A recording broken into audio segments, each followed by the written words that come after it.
In the latest twist of an authoritarian takeover of American democracy, California Senator Alex Padilla was forcibly removed and briefly handcuffed during a chaotic moment at a press conference held today in Los Angeles by Homeland Security Secretary Kristi Noem. The dramatic incident unfolded as Padilla attempted to raise concerns about ongoing immigration raids across California and other states. Video footage circulating from the event shows a Secret Service agent aggressively grabbing Padilla by the jacket and shoving him away from the podium as he tried to speak. "I'm Senator Alex Padilla. I have questions for the Secretary." Padilla can be heard calling out before being ejected from the room, thrown to the ground and handcuffed. Sir, hands up. I'm Senator Alex Padilla. I have questions for the Secretary, because the fact of the matter is a half a dozen violent criminals that you're rotating on your I also want to hands off. specifically how many of our ICE agents have been docked. On the ground. Hands behind your back. Hands behind your back. If you let my hands go, I put them behind my back. All right. Cool. Other hand. Lay flat. Lay flat. Other hand, sir. Other hand.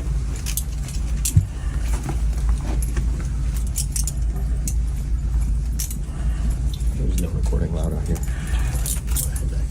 I did not know. There's no recording allowed out here per episode. DHS spokesperson Tricia McLaughlin falsely claimed that Padilla did not identify himself before approaching the podium. A statement from Padilla's office said that he was in the building to receive a briefing from Northcom Commander General Gregory Gillett and was listening to Noem's news conference. The unprecedented removal of a sitting U.S. senator from a cabinet official's event sparked swift condemnation from Democratic lawmakers and reignited tensions over the Trump regime's approach to immigration enforcement, especially in sanctuary cities like California. Padilla, who emerged from the encounter unharmed, said he had tried to directly question Secretary Noem over what he described as a lack of transparency regarding a sharp escalation in federal immigration enforcement, which has triggered widespread protests and legal challenges. Several of my colleagues, have been asking the Department of Homeland Security for more information and more answers on their increasingly extreme immigration enforcement actions. And we've gotten little to no information in response to our inquiries. And so I came to the press conference to hear what she had to say, to see if I could learn any new additional information. And at one point, I had a question. And let me emphasize, just as we've emphasized the right for people to peacefully protest and to stand up for their First Amendment rights, for our fundamental rights. I was there peacefully. At one point, I had a question. And so I began to ask a question. I was almost immediately forcibly removed from the room. I was forced to the ground. And I was handcuffed. If this is how this administration responds to a senator with a question, if this is how the Department of Homeland Security responds to a senator with a question, you can only imagine what they're doing to farm workers, to cooks, to day laborers out in the Los Angeles community and throughout California and throughout the country. We will hold this administration accountable. Senate Minority Leader Chuck Schumer said, "I just saw something that sickened my stomach. The manhandling of a United States senator. We need immediate answers to what the hell went on." Governor Gavin Newsom called Padilla one of the most decent people I know. "This is outrageous, dictatorial, and shameful," Newsom wrote on X. "Trump and his shock troops are out of control. This must end now." Los Angeles Mayor Karen Bass posted, "What just happened to Senator Alex Padilla is absolutely abhorrent and outrageous." Has been able to do this. Also, I want to talk specifically to the rioters and to the politicians in Los Angeles. Because the fact of the matter is a half a dozen violent criminals that you're rotating on your... I also want to talk about specifically The press conference clash came just days after Representative LaMonica McIver of New Jersey was charged with assault and interference with federal agents during a standoff at an ICE detention facility. That incident also unfolded during an attempt by Democratic officials to conduct oversight of immigration practices. In a post on X, Padilla condemned the Trump regime's recent wave of raids as a campaign of fear, writing, "Trump isn't targeting criminals, he's tearing families apart and traumatizing entire communities." The incident marks a new low in the already tense standoff between the Trump regime and Democratic lawmakers over immigration, government transparency, and civil liberties. California Governor Gavin Newsom filed a lawsuit this week against the Trump regime, calling the deployment of military forces in response to immigration protests in LA an assault on democracy. The legal move came as Texas Governor Greg Abbott, a Republican, put National Guard units on alert in anticipation of similar demonstrations in his state, underscoring a growing partisan divide over federal immigration enforcement. In a televised address, Newsom accused Donald Trump of using the military intervention to inflame tensions for political advantage. He warned that the presence of troops in downtown Los Angeles was escalating an already volatile situation.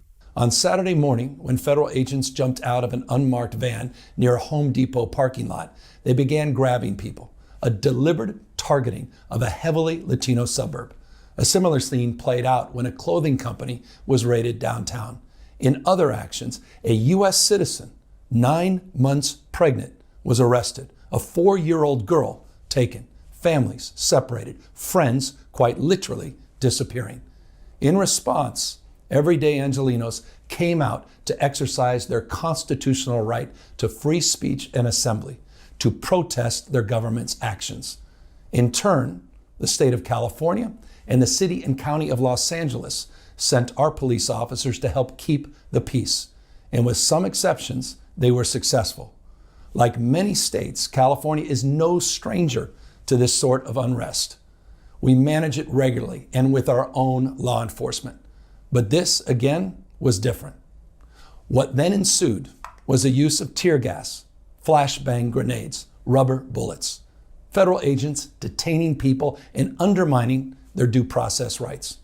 Donald Trump, without consulting California law enforcement leaders, commandeered 2,000 of our state's National Guard members to deploy on our streets, illegally and for no reason. Protests in LA have so far been concentrated to a 5-block radius downtown. Nearly 200 demonstrators were detained on Tuesday and 7 police officers were reported injured amid scattered clashes. Since Donald Trump's return to office, Democratic governors have been carefully weighing their responses to White House actions, balancing pushback with political caution. That caution has taken different forms. Hawaii Governor Josh Green initially referred to Trump as a straight-up dictator, but soon after pulled back, telling local outlets that he planned to avoid personal attacks. Michigan's Gretchen Whitmer, seen as a potential 2028 contender, publicly clashed with Trump during his previous term, but has met privately with him this time around. Still, some governors have taken more direct action. Maine's Janet Mills recently told Trump, "We'll see you in court," after he threatened to cut federal funding over her state's transgender sports policies. Polling on Trump's immigration actions remains mixed. While a slight majority of Americans have recently expressed support for his handling of the issue, it remains unclear how the military's involvement will impact public opinion. The people that are causing the problem are professional agitators, they're insurrectionists, they're bad people, they should be in jail. Thank you. At a House hearing today focused on sanctuary city policies, Democratic governors were united in their criticism of the federal crackdown. Illinois Governor J.B. Pritzker defended his state's immigration approach, emphasizing a balance between legal compliance and civil liberties. "We uphold federal law," Pritzker said, "but we also uphold the Constitution. Deploying troops in our cities over the objections of local leaders is both dangerous and wrong. And tearing children from their homes, that's not law enforcement, it's cruelty." I'm Anthony Davis. You can find me on the 5 Minute News YouTube channel and podcast, on Wednesdays co-hosting Uncovered, and on Sunday on The Weekend Show with Midas Touch.